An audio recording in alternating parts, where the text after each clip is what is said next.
Hai, salam, selamat bertemu kembali dan salam sejahtera dalam kasih Tuhan. Mari kita berpercaya.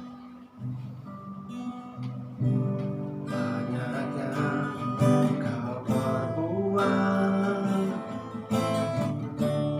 di dalam hidup, rancangan indah terjadi di hidupku.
dalam kehidupanku.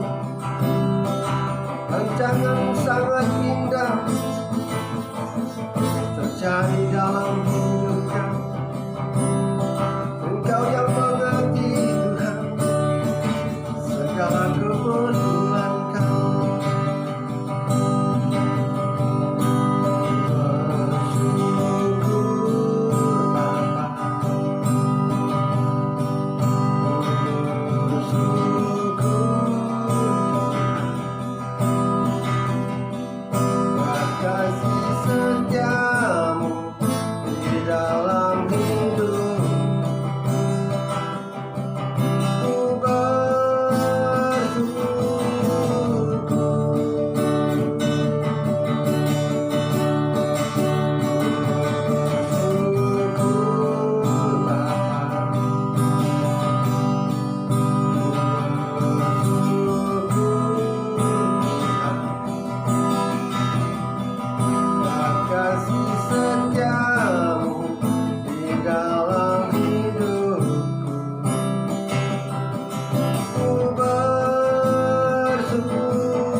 Bapa, terima kasih Tuhan Yesus atas kebaikan dan kasih setia-Mu.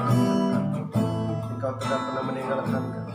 Engkau memimpin dan menyertai kami, menjaga kami, memelihara kami. Terima kasih Tuhan atas kasih-Mu yang luar biasa. Terima Tuhan Yesus, kami mengucap syukur dan haleluya, haleluya. Naikkan puja dan sembah ini hanya di dalam nama Tuhan. Haleluya, amin.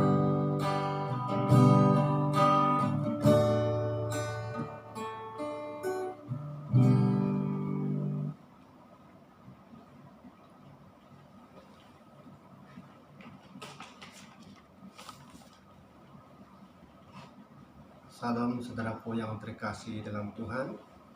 Kita telah mendengar pujian dan sembah kita kepada Tuhan pada saat ini. Puji nama Tuhan. Saya percaya saudara-saudara yang terkasih dalam Tuhan, pada hari ini kita bersama-sama merenungkan firman Tuhan pada saat ini. Mari kita buka firman Tuhan kita di dalam Injil Markus pasal yang ke-15 ayat 20 sampai ke 41. Injil Markus pasal yang ke-15 ayat 20 sampai ke 41. Dan di sini kita melihat ada dua judul, Yesus disalibkan dan Yesus mati. Amin. Dan saya percaya kita akan membaca firman Tuhan ini bersama-sama. Dan kita lihat dalam Injil Markus pasal yang ke-15 ayat 20e sampai ke 32 dan 33 ke 41. Amin. Nanti kita bacakan bersama-sama.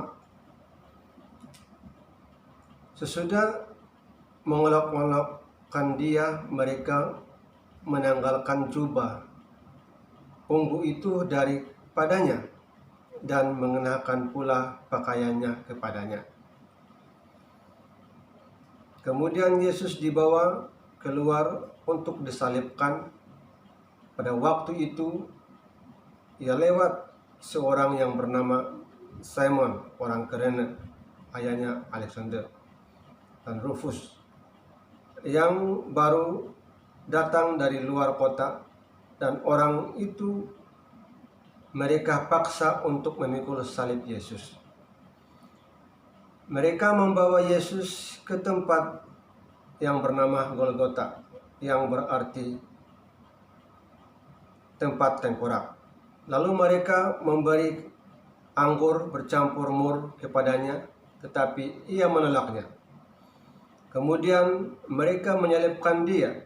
Lalu mereka membagi pakaiannya dengan membuang undi atasnya untuk menentukan bagian masing-masing.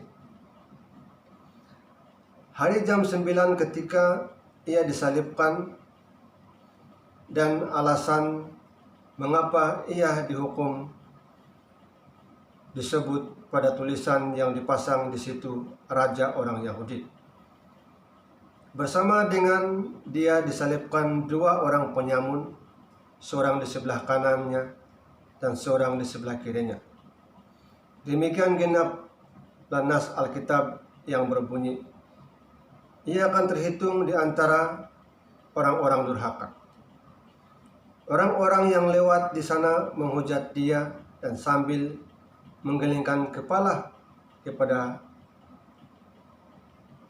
mereka berkata, hai engkau yang mau merubuhkan bait suci dan mau membangunkannya kembali dalam 3 hari, turunlah dari salib itu dan selamatkanlah dirimu.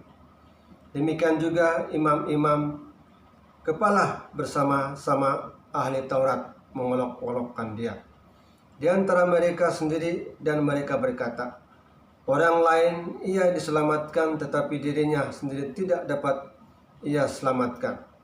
Baiklah, Mesias Raja Israel itu turun dari salib itu, supaya kita lihat dan percaya. Bahkan kedua orang yang disebut disalibkan bersama-sama dengan dia, mereka mencela juga dengan dia. Ayat 33, Yesus mati.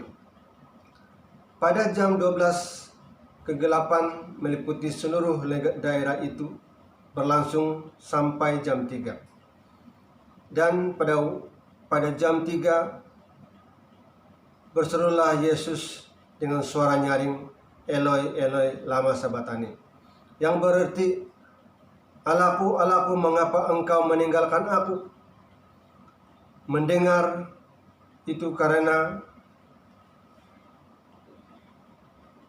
beberapa orang yang berdiri di situ berkata, lihatlah ia memanggil Elia. Maka datanglah seorang dengan bunga karang, mencelupkannya dan ke dalam anggur asam, lalu mencucukkannya pada sebatang bulu dan memberikannya Yesus minum serta berkata, baiklah, kita tunggu dan melihat apakah Elia datang untuk menurunkan dia. Lalu berserulah Yesus dengan suara nyaring dan menyerahkan nyawanya. Ketika itu tabir bait suci terbelah 2 dari atas sampai ke bawah. Waktu kepala pasukan itu yang berdiri berhadapan dengan dia melihat matinya, dengan demikian berkatalah ia, sesungguh orang ini adalah anak Allah. Ada juga yang beberapa perempuan yang melihat dari jauh, di antaranya Maria Magdalena, ibu Yesus, Yakobus muda dan Yesus, dan serta Salome. Mereka semuanya telah mengikut Yesus dan melayaninya waktu ia di Galilea, dan ada juga di situ banyak perempuan lain yang telah datang ke Yerusalem bersama-sama dengan Yesus. Nah, saudaraku yang terkasih dalam Tuhan, yang kita telah baca pada hari ini Injil Markus pasal yang ke-15 ayat yang ke-20 sampai 32 dan 33 sampai 34, dan mengesahkan Yesus disalibkan dan Yesus mati. Dan tema kita pada hari ini, pada saat ini, memandang ke Golgota. Amin. Memandang ke Golgota, dan kita akan bicara kuncinya pada hari ini, bahwa dalam Markus 15 ayat yang ke-22, pandanglah Golgota. Ayat yang ke-22 berkata, mereka membawa Yesus ke tempat yang bernama Golgota, yang berarti tempat tengkorak. Tetapi apa yang saudara bisa saksikan ketika melihat Golgota? Adakah sesuatu yang menarik? Dengar artinya nama saja seperti tengkorak. Justru di tempat itulah Yesus disalibkan. Dan dengan penyalipannya itu, manusia yang percaya dapat diselamatkan. Nah, berbicara tentang Yesus disalibkan dan Yesus mati, pada perbicaraan kita pada saat ini, saya percaya saudara dan saya, Yesus disalibkan, dibawa ke Bukit Golgota. Nah, di sini saudara yang dikasih dalam Tuhan, di Bukit Golgota itu kita bisa menemukan ada 3 hal yang mencolokkan, yang dapat kita lihat di Bukit Golgota, yaitu mahkota duri dan 2 orang penjahat dan salib. Dan kita melihat apa yang kita baca tadi, bahwa bersama dengan Yesus disalibkan 2 orang penyamun di sebelah kanan dan kirinya. Ya, dalam arti kata lain, penjahat. Dan ada 3 hal yang sangat mencolokkan yang dapat kita bisa temukan, bisa kita lihat dalam Golgota, yaitu mahkota duri dan 2 orang penyamun ataupun penjahat dan salib. Mari kita koreksi bersama dalam 3 hal ini. Yang pertama, saudara yang terkasih dalam Tuhan, mahkota duri. Dalam Matius 27 ayat 27 sampai 31 berkata, duri adalah akibat kutukan Tuhan di atas bumi. Dosa selalu membawa akibat. Demikian yang terjadi dalam Kejadian pasal yang ketiga ayat 17 sampai 18, ketika kejatuhan manusia ke dalam dosa. Amin. Setiap kali kita melihat duri merupakan peringatan bahwa dosa membawa kutuk. Dan dosa tidak boleh dianggap enteng. Ini adalah masalah serius, walaupun kita sering dilakukan oleh kebanyakan orang. Amin. Mahkota duri. Amin. Dan ingat, duri itu menusuk, menyebabkan sangat sakit, membuat tanda luka seperti yang dilakukan dosa, menyebabkan darah mengalir. Dosa selalu meminta darah manusia ataupun pengorbanan. Amin. Pengorbanan, sempena pada pengorbanan Tuhan Yesus yang telah mati di kayu salib. Nah, sekarang saudara yang terkasih dalam Tuhan, duri itu sudah menjadi mahkota Yesus. Artinya akibat pedih dan sakitnya sudah ditanggung oleh Tuhan Yesus. Itu artinya mahkota duri. Makanya sangat sakit, saudara kasih Tuhan, bagaimana kalau dengan kita yang dapat bisa merasakan seperti itu. Bisakah saudara merasakan duri itu, mahkota duri itu? Makanya duri itu sangat menusuk di atas kepalanya. Makanya kadang-kala dalam kesakitan kita ditanggung oleh Yesus. Amin. Yang kedua, kita bisa temukan ada 2 orang penyamun bersama-sama dengan Yesus, ataupun penjahat di sebelah kiri dan kanannya.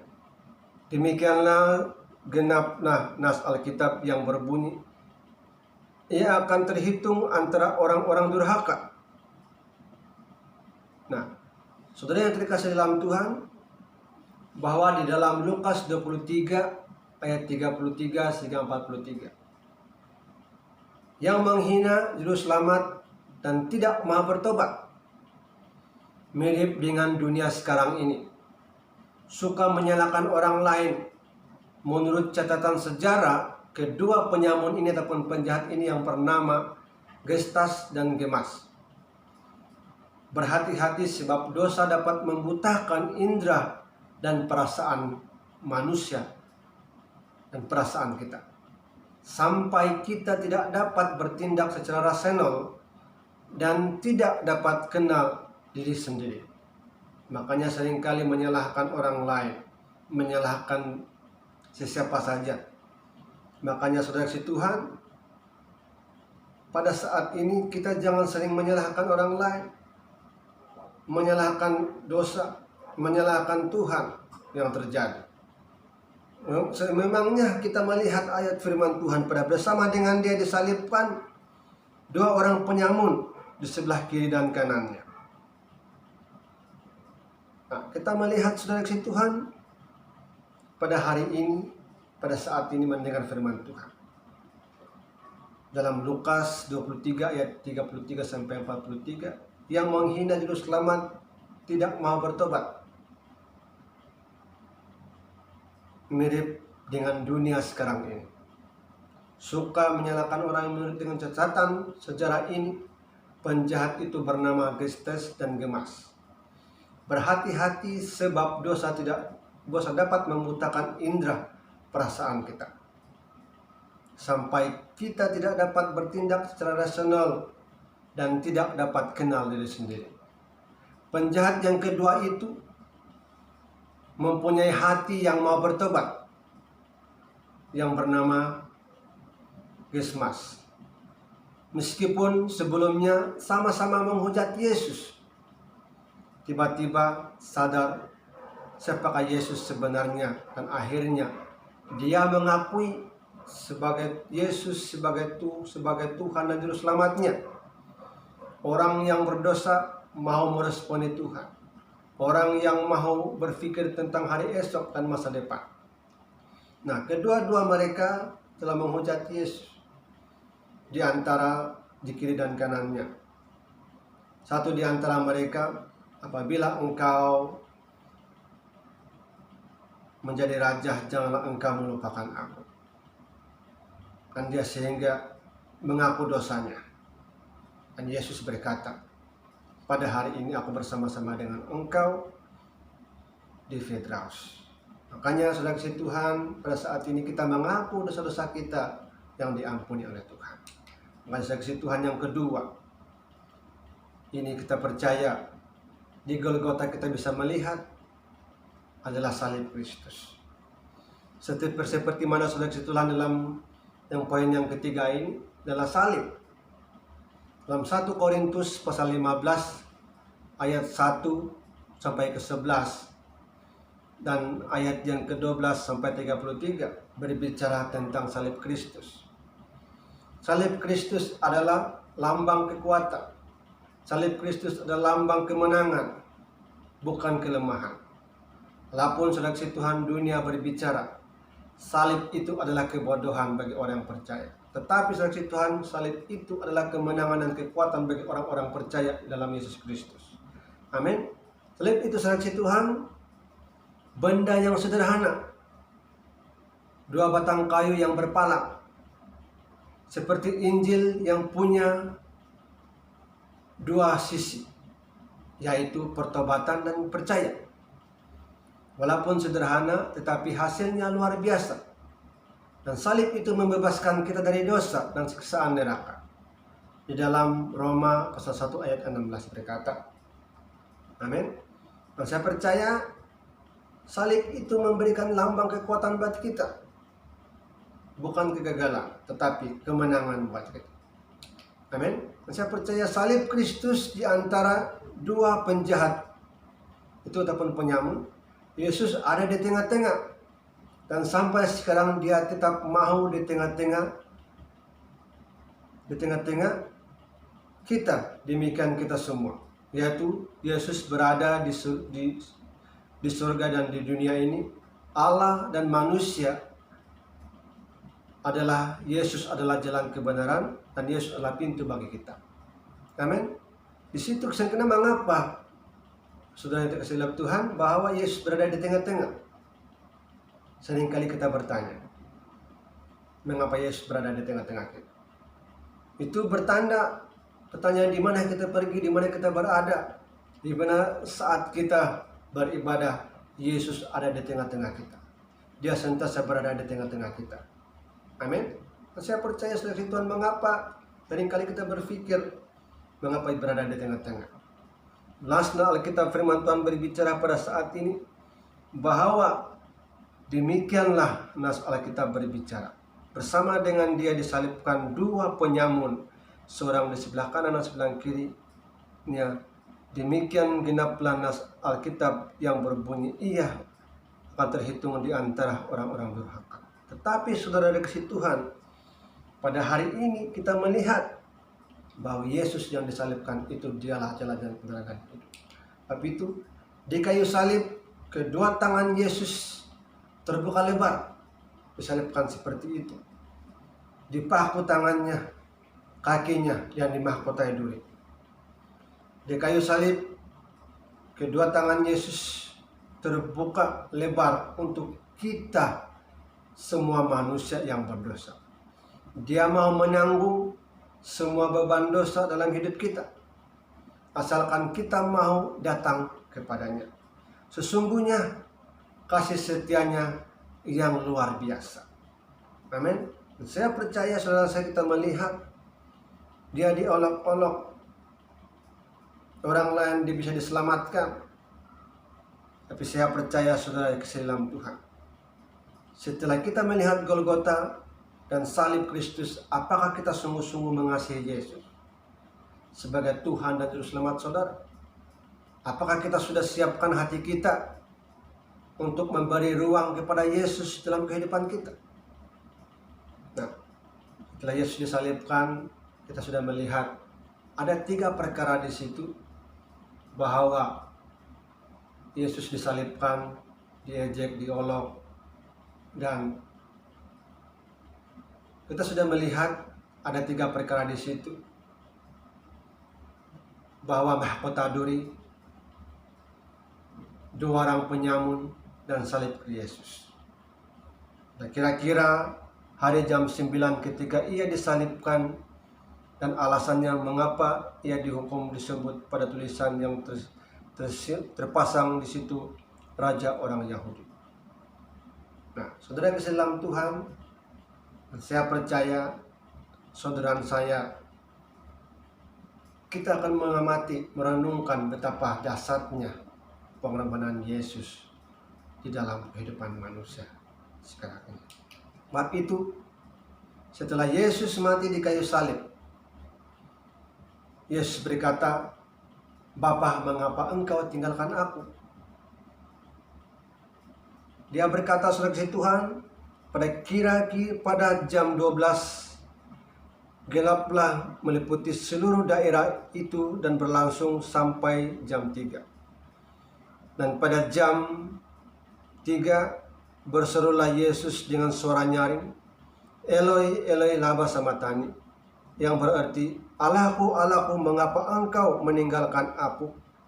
Mendengar itu, beberapa orang yang berdiri di situ berkata, lihat, ia memanggil Elia. Berkata, maka datanglah orang dengan bunga karang, mencelupkannya ke dalam anggur asam, mencucukkannya pada sebatang bulu yang memberikan Yesus minum, serta berkata, baiklah, kita tunggu dan melihat apakah Elia datang untuk menurunkan dia. Lalu berserulah Yesus,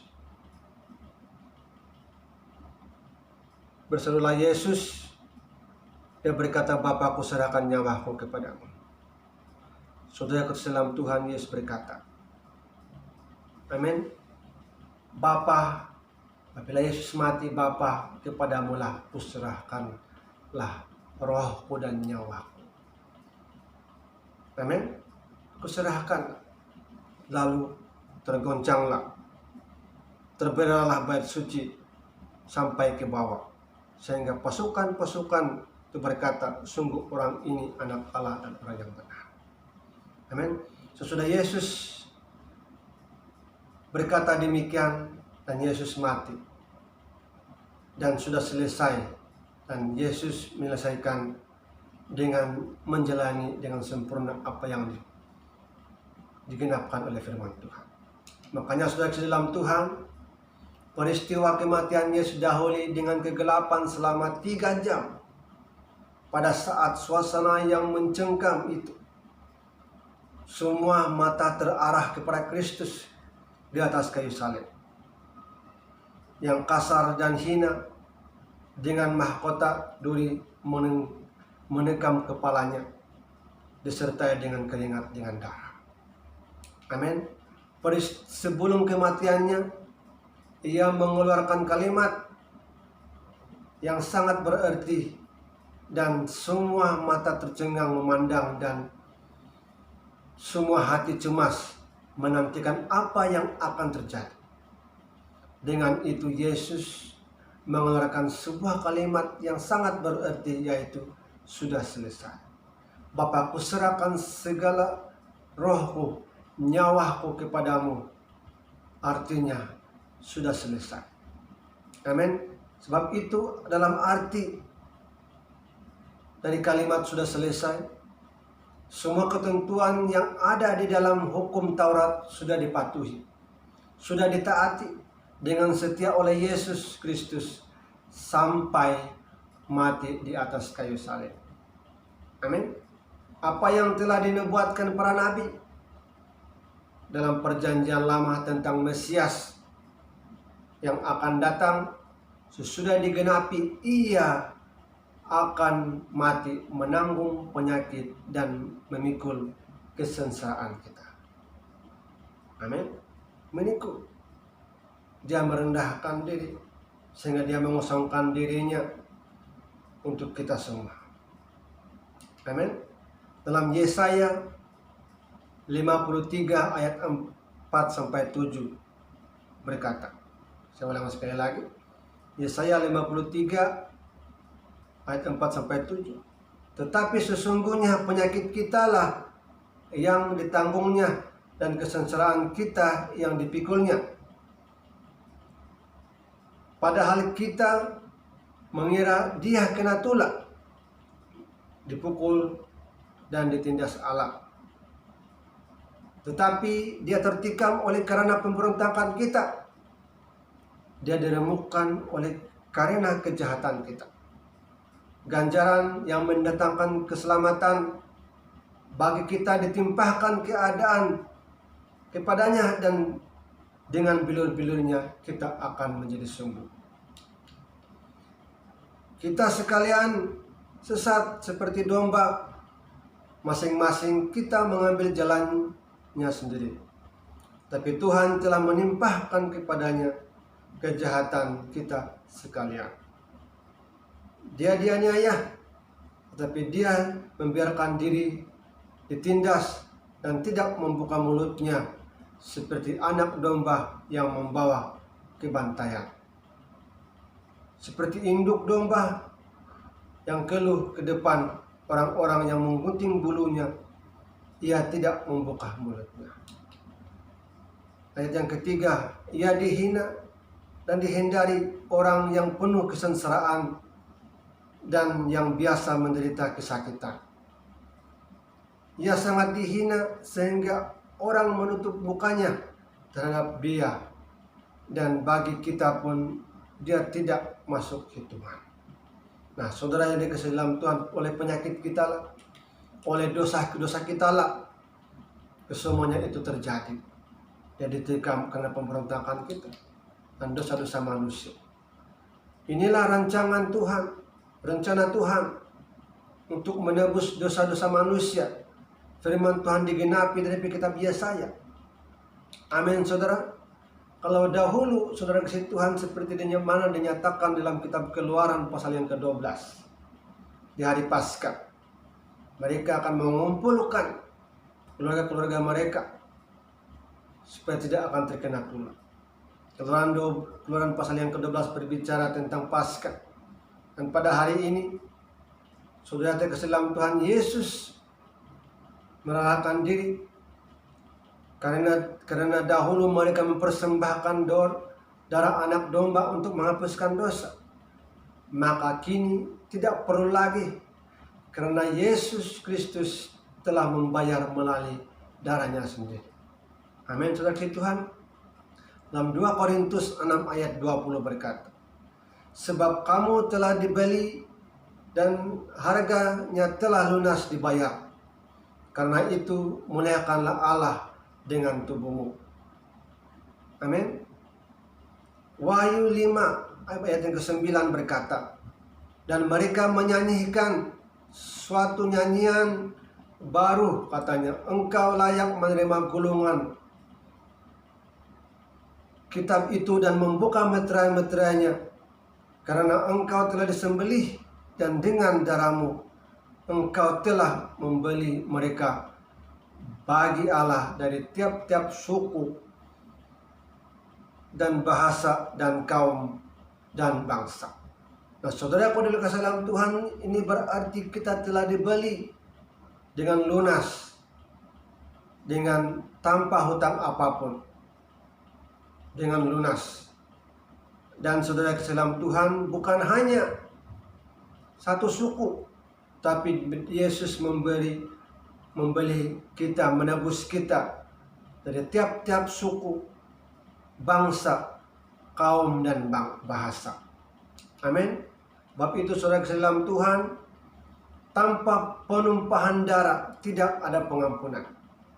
Tanpa pengorbanan Yesus tidak ada pengampunan. Bab itu dalam Ibrani 9 ayat 22 berkata, hampir segala sesuatu disucikan menurut hukum Taurat dengan darah, dan tanpa penumpahan darah tidak ada pengampunan. Amin. Dan sudah dalam Tuhan kita disucikan dengan darahnya, darah yang tercurah di Golgota itu. Amin. Kita disucikan oleh darahnya.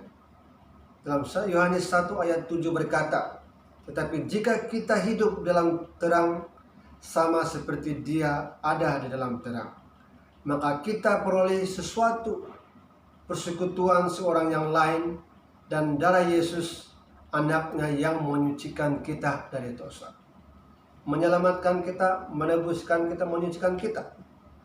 Amin. Bab itu saksi dalam Tuhan, dalam Roma 5 ayat yang ke-8. Kita seharusnya dihukum karena dosa, mendapat pengampunan melalui kematian Yesus Kristus. Kristus telah mati untuk kita ketika kita masih dalam dosa. Makanya pengorbanan Yesus sangat luar biasa dalam hidup kita. Waktu itu kita disucikan. Waktu itu mengapa Yesus berkata di dalam kayu salib, berkata, sudah selesai. Artinya sudah selesai berarti sudah berhenti pengutusan.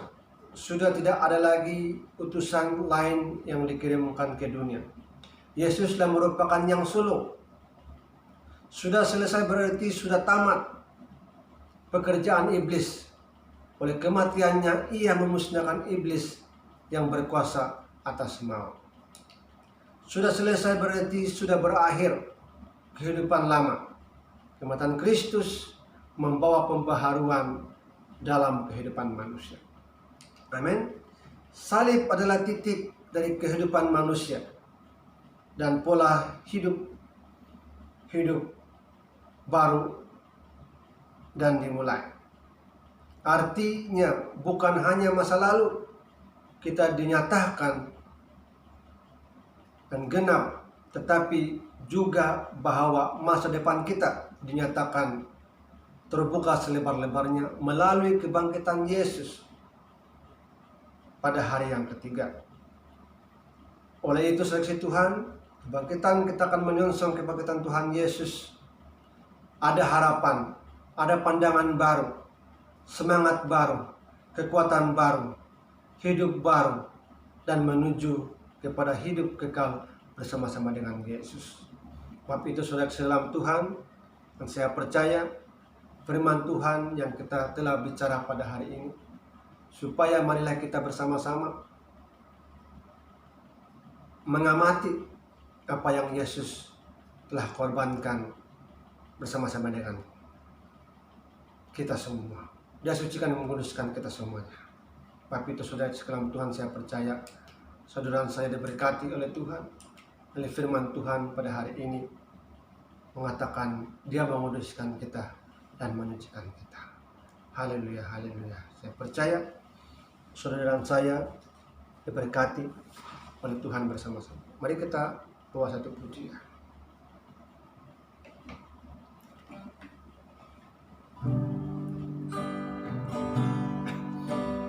Dia Yesus telah mati bagiku.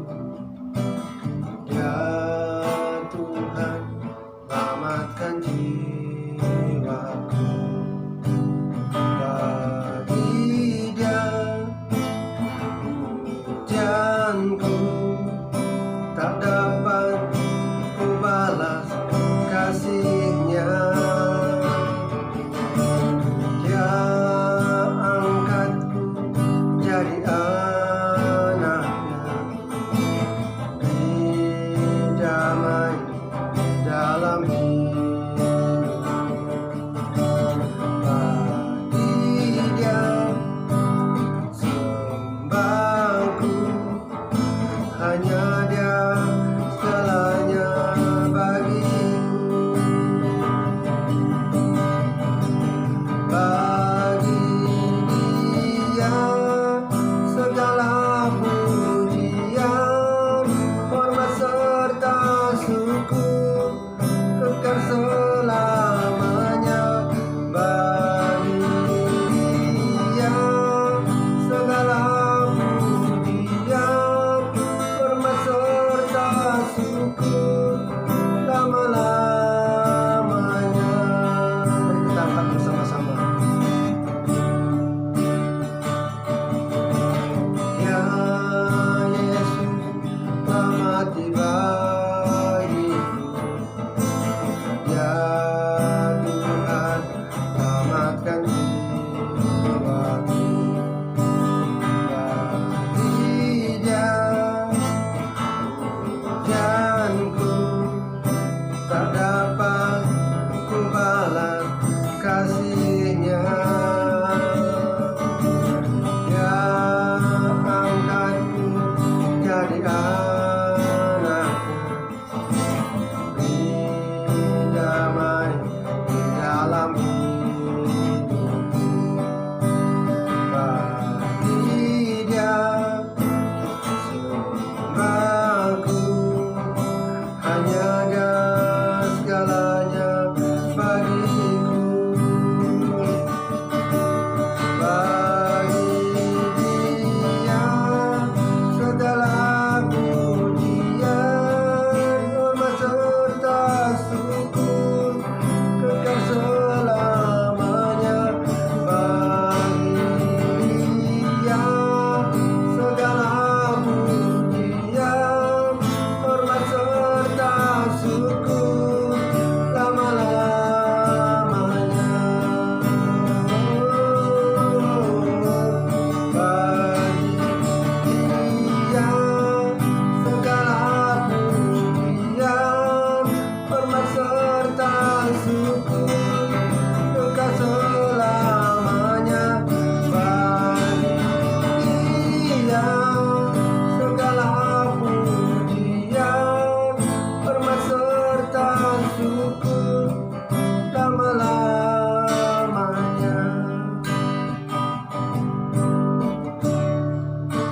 Bapa, terima kasih Tuhan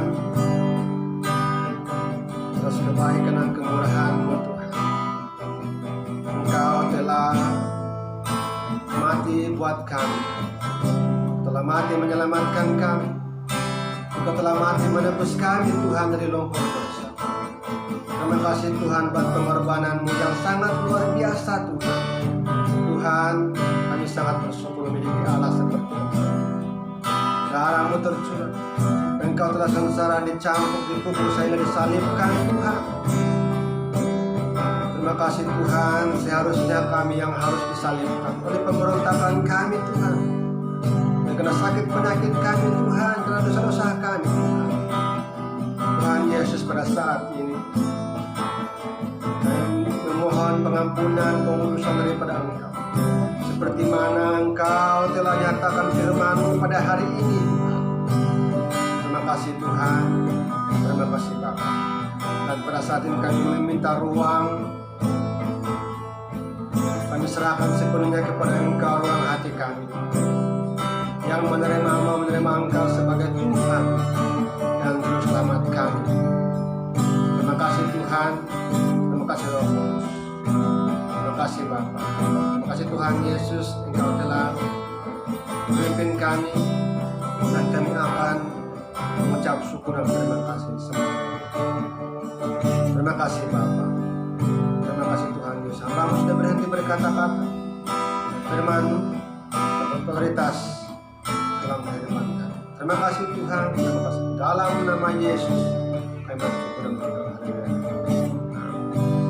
Salam Tuhan, saudara-saudara dalam Tuhan telah mendengar pujian penyembahan kita pada hari ini dan pada saat ini. Sesuai diberkati oleh Tuhan. Tuhan Yesus memberkati.